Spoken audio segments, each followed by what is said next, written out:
Hi, I'm Luigi Capobianco, and I'm the head of sales for Europe at floLIVE.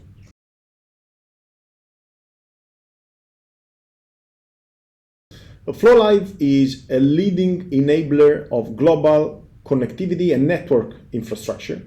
And what we offer is a unique and innovative approach to address the challenges faced by many MNOs, so mobile operators, and MVNOs, as well as service providers, to deliver true global connectivity for connected devices. What we designed and built over the years, and what we deployed for many customers already, is carrier-grade, hyperlocal, global data infrastructure. What do we mean with hyperlocal global infrastructure? Our data infrastructure is made of several identical points of presence, and is made of about 15 different IMSIs that constitute our IMSI library that is available for our customers, that they can use it to make up their offer. These identical POPs can host specific IMSIs for specific regions that require a certain regulation. For example, Turkey or Brazil, they need local point of presence because you need to comply with permanent roaming regulation policies, and at the same time can be deployed or are already deployed to lower the latency of a certain connection in a given country. For example, you may connect to in the US using a certain IMSI. You don't want your packet to go back to Europe and then come back to the US to be delivered at the endpoint. So our network recognizes the originating IP and automatically assigns that to the local point of presence for that IMSI in the US. So lowering the latency, providing an even service to customers of our customers, and therefore enabling many more use cases and providing higher service levels for many different use cases.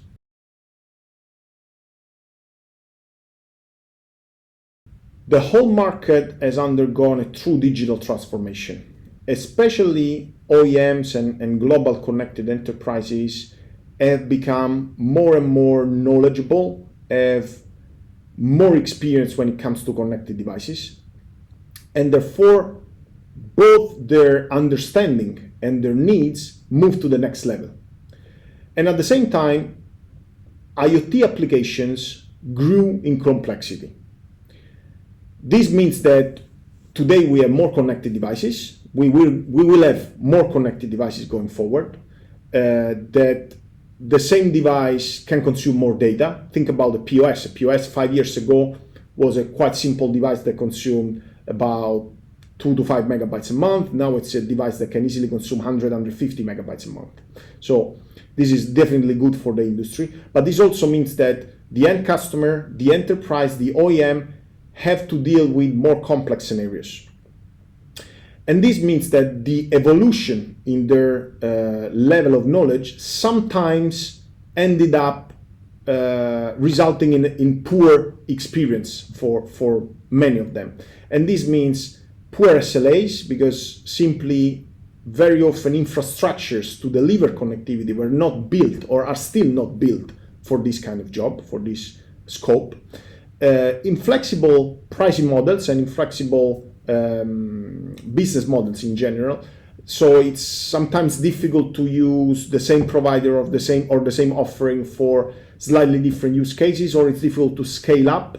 It's also difficult to cope with many seasonal businesses, and it's difficult to cope with churn because many offerings are still based on fixed monthly fees, no matter if you consume data, no matter if the device was actually working or not. And this creates issues and actually erodes the bottom line of the end customer.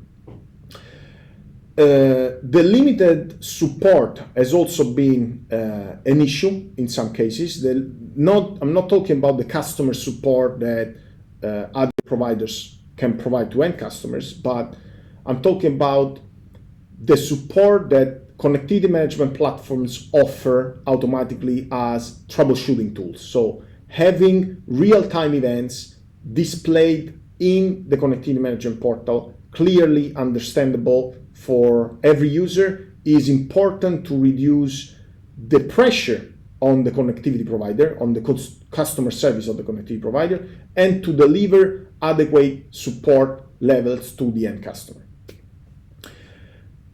The more complex use cases become, the more performance becomes a topic. Because let's take again the POS example. A POS that consumes 5 megabytes a month, latency is not really an issue. 5 years ago, transaction speed was obviously a KPI in the POS industry, but was less stressed than today. Today, transaction speed is a major KPI for POS providers. And if I have a device connected in Indonesia and my endpoint is in Singapore, but my core network is located in Frankfurt, my transaction time is going to be impacted, and my service level to my Indonesian customers is going to be completely different than the service level I can provide to my German customers, where my core network is located. Privacy is also becoming more and more important because of a growing number of data privacy regulations that sometimes are difficult to meet. And it's also becoming more and more important for the end customers. So what we're seeing in general is that MNOs, MVNOs, and service providers need to look at proper ways to respond to this growing complexity in the market and to this growing knowledge in their customer base.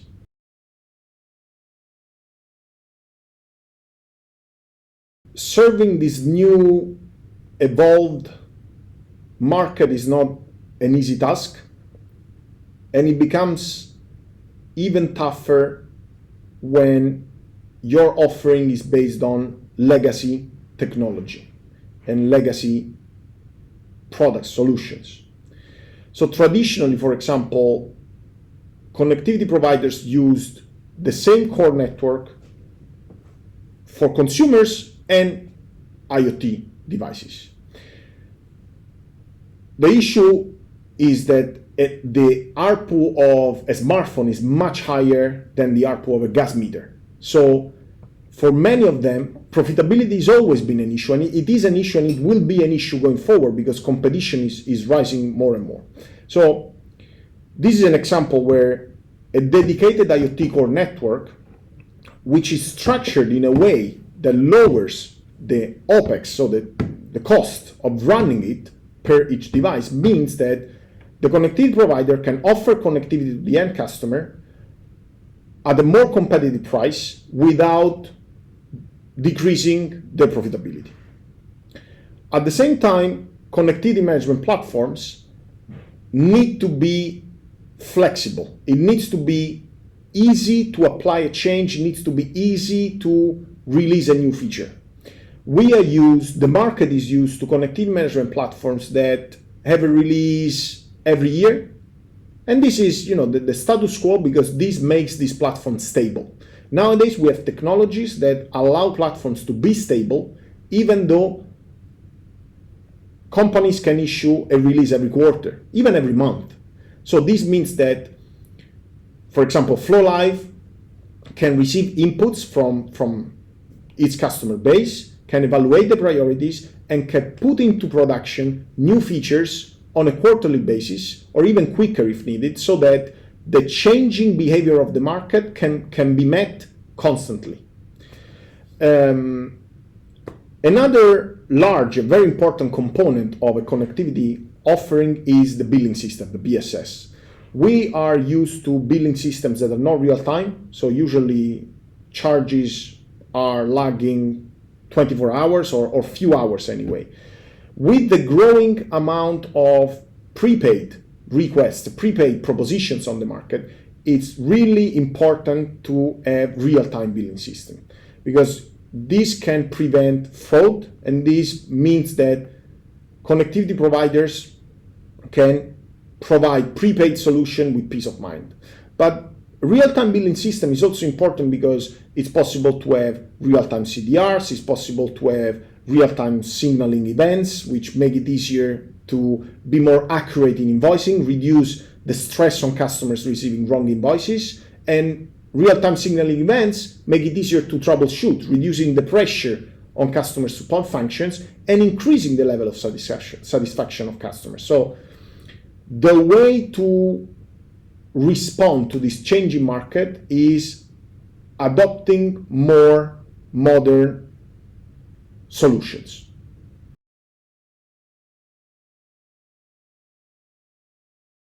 floLIVE enables these customers by providing a solution which is designed to minimize the use of roaming and maximize the use of local connectivity, especially in regions like Turkey, Brazil, and China, where permanent roaming issues are a thing.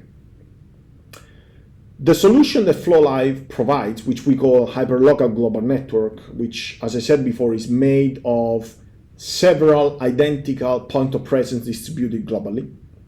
It's a solution that has the following key points. It's a high-performance solution because it can guarantee homogeneous performance levels across all regions of the world. It's a real-time by design, both for what concerns the core network functions and therefore the signaling events and the billing system and therefore the CDRs.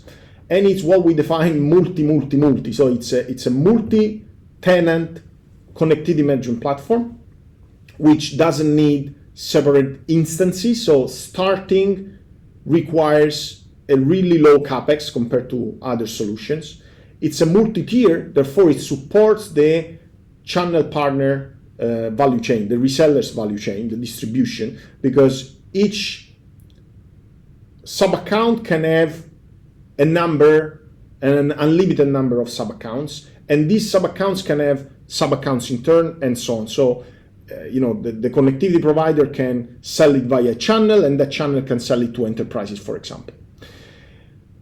It's EUICC native, meaning EUICC, both machine to machine and consumer, as well as the future IoT release, is embedded in this solution, and this prevents lock-in. So the solution has a key point, which is lowering lock-in. We lower lock-in because we provide connectivity via 15 different IMSIs, and switching between an IMSI to another, it's possible at any point in time thanks to the fact that the applet on the SIM cards is floLIVE's own developed applet, and therefore we have our own proprietary OTA management software and servers. Therefore we can at any time contact any SIM card and provision a new IMSI or change the configuration or apply PLMNs or apply steering trees to remove the lock-in on a specific roaming agreement related to a specific IMSI.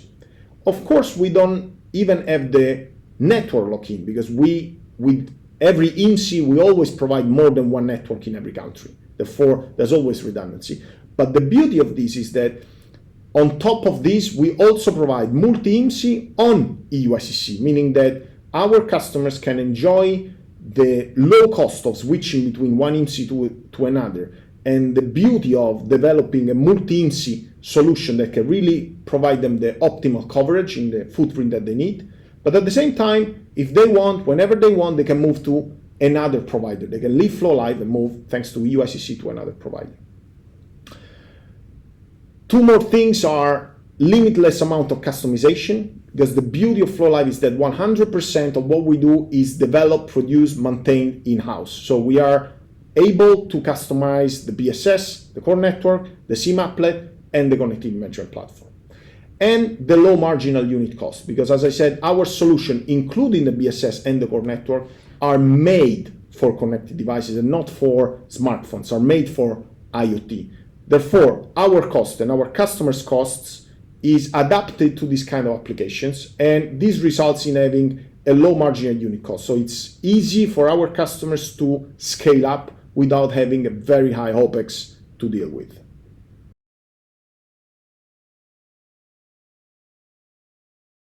Telit is nowadays a world leader in IoT enablement, providing hardware, providing solutions, and providing connectivity. Some years ago, Telit was a connectivity reseller. On top of providing modules, IoT modules, it was reselling connectivity. And their strategy, their idea was to become a full MVNO.